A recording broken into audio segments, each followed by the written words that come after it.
శుభోదయం. నేను మీ శరత్ కుమార్.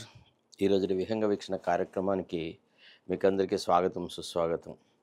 ఈరోజుటి దేశ రాష్ట్ర రాజకీయాలను కనుక గమనిస్తే, తర్వాత రాష్ట్రంలో ఉన్న ఈ దృక్కోణం వీక్షకులు ఎవరైతే ఈ దృక్కోణం ఛానల్ను ఒక వ్రతంలాగా, ఒక యజ్ఞంలాగా, ఒక తపస్సులాగా గమనించి ఎప్పుడు అనునిత్యం నాకు తమ సలహా సంప్రదింపులు చేస్తున్న మీ అందరికీ ఒక కృతజ్ఞతాభివందనాలు తెలియజేస్తూ ఈ కార్యక్రమాన్ని మొదలెడుతున్నాం. కొంతమంది వీక్షకులు రేస్ చేసే ఇష్యూస్ కొంత డిఫరెంట్గా ఉంటున్నాయి. కొందరేమో చాలా క్రిటికల్గా కొన్ని ఉత్తరాలు రాస్తూ ఉన్నారు, అంటే నాకు మెసేజెస్ పెడతా ఉన్నారు. కొంతమంది ఏమో ఇంకో రకమైన ప్రశ్నలు వేస్తూ ఉన్నారు. కొందరు ఏమంటారంటే, ఇది వ్యథా ప్రయాస, వృధా ప్రయాస, దీనివల్ల ఏం జరుగుతుంది, ఎవడు పట్టించుకుంటాడు, ఈనాడు ఏదో ఒక మ్యానిపులేషన్స్ చేసేసి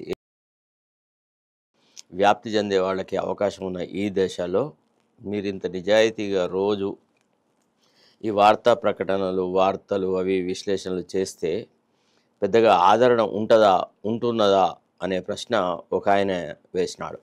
ఇంకొక ఆయన అంటాడు, ఇట్లా కాదు సార్, మీరు ఇదే రకంగా చేస్తూ ఉండండి, మీకు సైలెంట్గా ఫాలోయింగ్ ఉంది, మిమ్మల్ని ఇష్టపడే వాళ్ళ సంఖ్య నానాటికి పెరుగుతుంది, కాకపోతే మీరు కొంత చిన్న మార్పు చేసేసి అందరిలాగే మీరు సబ్స్క్రైబ్ చేసుకోండి, తర్వాత లైక్ బటన్లు కొట్టండి అని అడగమని అన్నారు. సరే, ఆ అడుక్కునే ప్రక్రియ నాకు ఇష్టం లేదు కాబట్టి ఆ పని చెయ్యా అని చాలా నిర్మోహమాటంగా ఆయనకు చెప్పడం జరిగింది.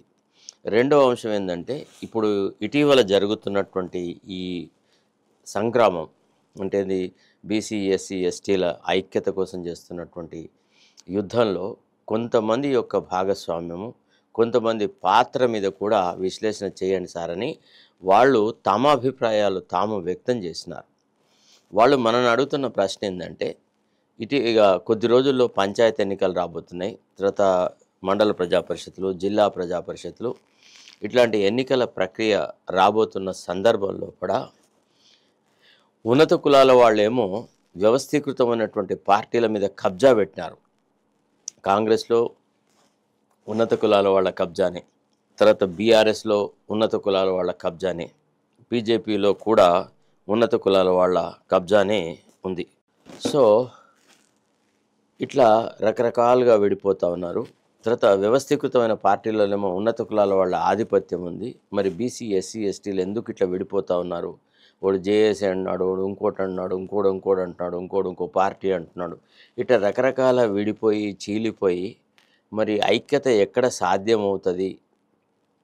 పోనీ ఇట్లా విడిపోయే వాళ్ళు ఏదైనా వ్యవస్థీకృతమైన పార్టీలతో సంబంధం లేని వాళ్ళ అంటే సంబంధం ఉన్నవాళ్ళే, అక్కడే ఉండి అక్కడే వ్యవహారాలు చేసి అక్కడే ఎదిగిన వాళ్ళు, ఏదో కొంత పొసగక వ్యవహారాలు చేయలేక మళ్ళీ కొత్త రూపాలెత్తి కొత్త రకాలుగా అవతారం ఎత్తి వచ్చేస్తూ ఉన్నారు. ఇది ఎట్లా? ఇది బీసీల ఐక్యతకు దోహదపడుతుందా? రేపు పంచాయతీ ఎన్నికల్లో కూడా బీసీలు తమ ప్రత్యేకతను, తమ ఆధిక్యాన్ని ప్రదర్శించగలరా? దీని మీద మీరు కొంత విశ్లేషణ చేయండి సార్ అని అడిగినారు. సరే, ఇది సందర్భం కాదు, ఇంకా కొంతకాలం చూద్దాము. ఎందుకంటే ఈనాడు కొత్త జెండాలు పట్టుకొని కొత్త బావుటాలు ఎగరవేస్తున్న వాళ్ళు ఎవ్వరు కూడా బీసీల ఐక్యతను దెబ్బతీసే ఆలోచనతో వాళ్ళు చేస్తారని నేను అనుకోవట్లేదు. ఎందుకంటే తలో వైపు నరుకుతూ రావాలి, తలో వైపు కార్యక్రమాలు చేస్తూ బీసీల ఐక్యతకు దోహదపడాలి. ఇంకా పంచాయతీ ఎన్నికలకు సంబంధించిన సమర శంకారం రానే లేదు, పోనే లేదు. పెద్ద ఇప్పుడు కొత్తగా జెండాలు పట్టుకొని అయితే అప్పుడే తొందరపడి ఏదో ఒక కార్యక్రమం చేయాలా అంటే సరైన పద్ధతి కాదు.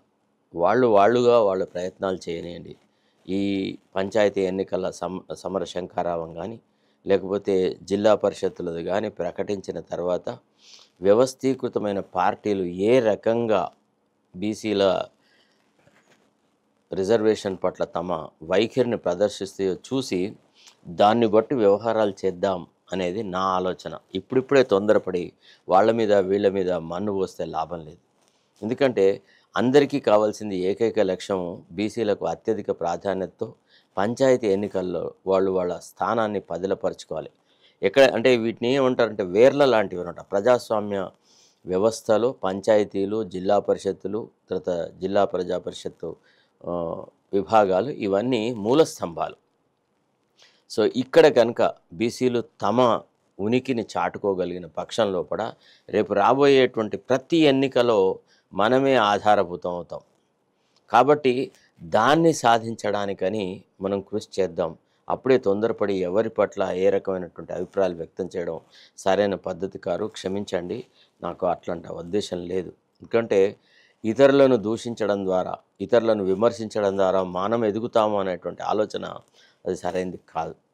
అఫ్కోర్స్ ఇవాళ బీసీల ఐక్యత అవసరమే, కానీ ప్రతిసారి బీసీల ఐక్యత గురించి మాట్లాడిన ప్రతిసారి ఉన్నత కులాల వాళ్ళ మీద మన్ను పోస్తే ఒక శత్రుత్వం ప్రకటించబడుతుంది. గ్రామాల్లో మనం అందరం కలిసి సహజీవనం సాగించాల్సిన వాళ్ళం ఇవాళ కేవలము ఒక సర్పంచ్ పదవికి పోటీ చేసినంతలోనే, లేకపోతే జిల్లా పరిషత్కు పోటీ చేసినంతలోనే, లేకపోతే మండల ప్రజా పరిషత్కు పోటీ చేసినంతలోనే మనం ఉన్నత కులాల వాళ్ళని అక్కడ వెలివేయట్లేదు కదా.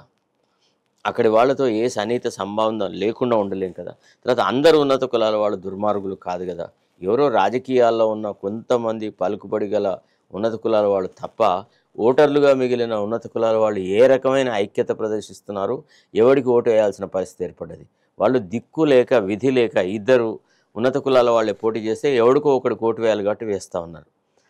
ఉన్నత కులాల వాళ్ళు బీసీలను కానీ, ఎస్సీలను కానీ, ఎస్టీలను కానీ వెలివేయలేదు. ఇప్పుడు జరుగుతున్న అన్యాయం బీసీలకి ఎవరైతే రాజకీయంగా పలుకుబడిగా ఉన్న ఉన్నత కులాల వాళ్ళ జరుగుతుంది, అంతేగాని ఉన్నత కులాలకు చెందినటువంటి ప్రజల వల్ల జరగట్లేదు. మనం ఈ విషయాన్ని గ్రహించాలి, కొంత నిశితమైన పరిశీలన చేయాలి. వైషమ్యాలు సృష్టించి రాజకీయ వాతావరణాన్ని కలుషితం చేస్తే సో ఇట్లా తొందరపాటు నిర్ణయాలు వద్దు. అనవసరమైనటువంటి వైషమ్యాలు సృష్టించి గ్రామాల వాతావరణాన్ని ప్రశాంతంగా సహజీవనం సాగుతున్న వాళ్ళందరి మధ్య వైషమ్యాలు సృష్టించి ఈ ఎన్నికలు జరుపుకుంటే ఇది బీసీలకు మంచిది కాదు, ఎస్సీలకు మంచిది కాదు, మైనార్టీస్కి మంచిది కాదు, ఉన్నత కులాల వాళ్ళకు కూడా మంచిది కాదు. కాబట్టి ఒక ఐక్యతా రాగంతోనే ఒక కొత్త పంథా లోపల మనం ఈ ఎన్నికలకు పోవాల్సిన సందర్భం ఆసన్నమైంది. దానివైపు మనం ఆలోచించాలని విజ్ఞప్తి చేస్తూ